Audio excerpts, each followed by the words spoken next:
On Monday night, when I spoke to you, the electorate, I asked you to examine the election manifestos of all the political parties and to see for yourselves which of them are sincere and practicable.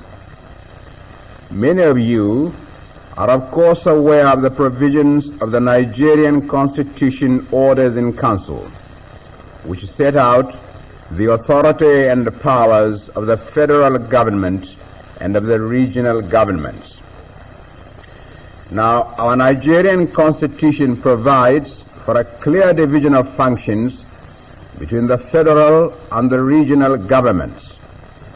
Those of you who have studied the constitutional instruments will see that very many of the things which the political parties are promising in their election speeches and manifestos are outside the responsibility of the federal government. There are services or matters which can only be provided by the regional governments. We of the Northern People's Congress hope that all Nigerians who understand the constitutional position in our country will take it upon themselves as a duty to explain these matters clearly to the rest of the people, so that the Nigerian public will not be deceived by those parties who have no regard for truth. We in the Northern People's Congress feel that it is wrong to deceive the people by promising them that we shall do things which we know very well are outside the competence of the federal government. Let us be quite clear. This is a federal election and not a regional election.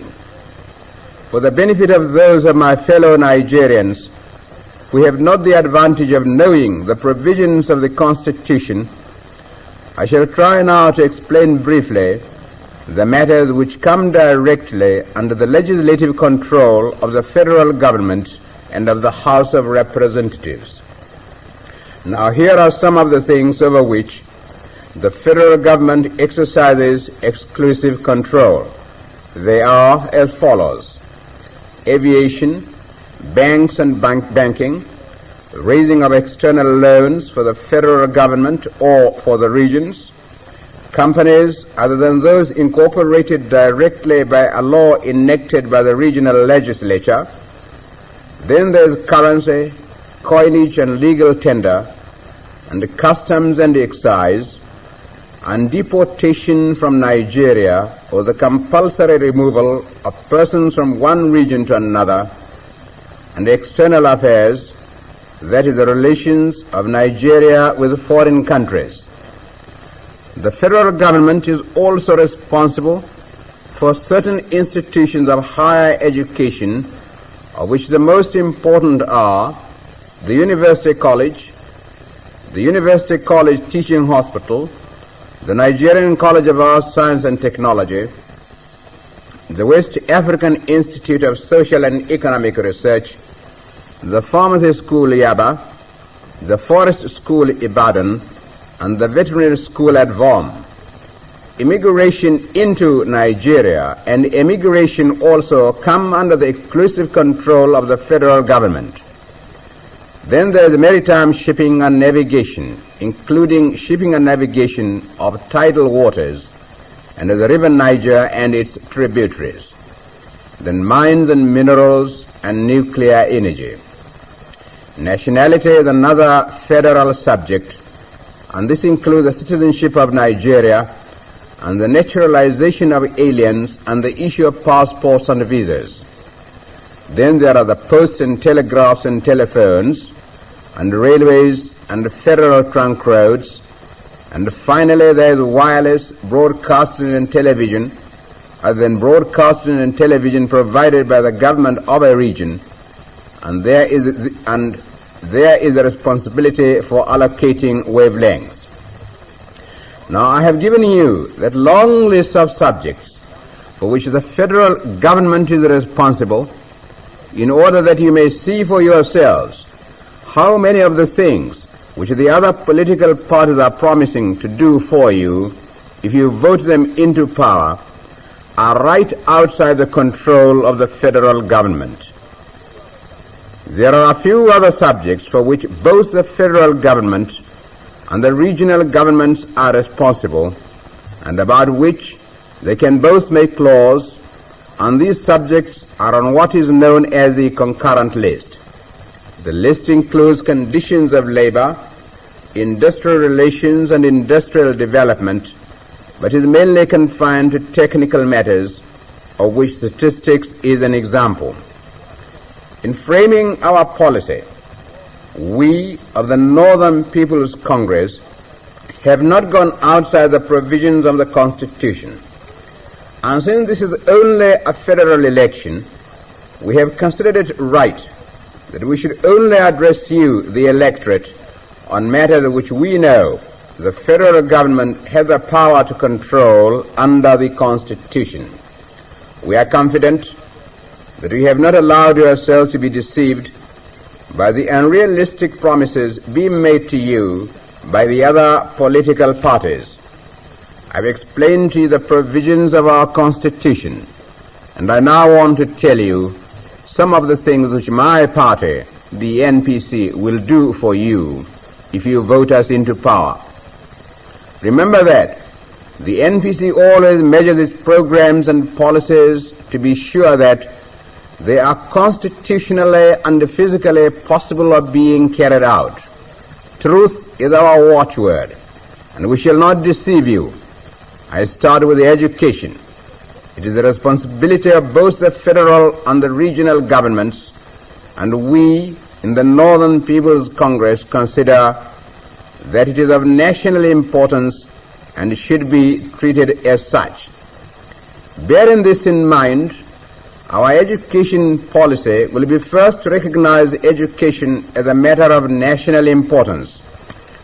Secondly, to expand all grades of educational institutions.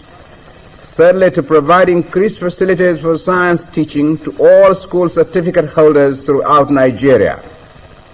Fourthly, we shall offer additional scholarship not only to the universities and other institutions of higher learning, but we also plan to award federal scholarships to secondary schools. Fifthly, we intend to establish an inter-regional secondary schools and inter-regional technical institutes, both to be financed entirely from federal funds.